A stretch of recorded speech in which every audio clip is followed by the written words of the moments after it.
Le top départ du Tour cycliste du Rwanda a été donné dimanche. Première manche, un contre-la-montre, une première depuis 2017. Les organisateurs espèrent attirer au moins 2 millions de spectateurs pour cette édition qui se déroule sur fond de mauvaises conditions météorologiques.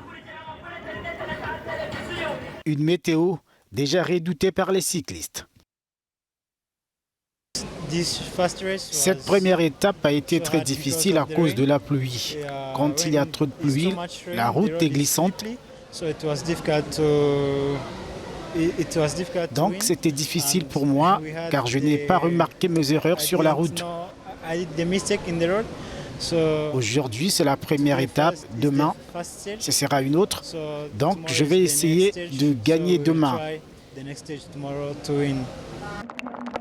Cette année la concurrence est rude, le Tour du Rwanda ayant enregistré une participation supérieure à celle des éditions précédentes.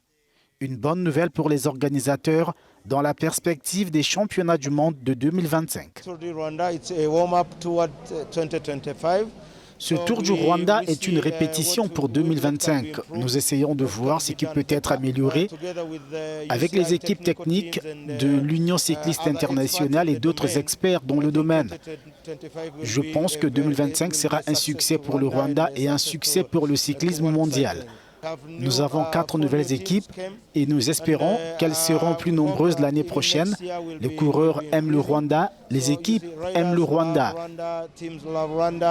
Ils veulent tous venir courir ici, mais malheureusement, ces jours-ci, ils sont occupés avec le rendez-vous du cyclisme. Ils ne peuvent pas tous venir au Rwanda. Certains sont en Espagne, d'autres à Dubaï, d'autres encore ailleurs. Donc nous espérons que l'année prochaine, nous aurons plus d'équipes que pendant cette édition. 19 équipes ont été sélectionnées parmi les principales nations cyclistes d'Afrique et du monde. Parmi ces équipes figurent Startup Nation d'Israël et Total Direct Energy de France. Dana Iriza in Kigali, Rwanda for Africa News.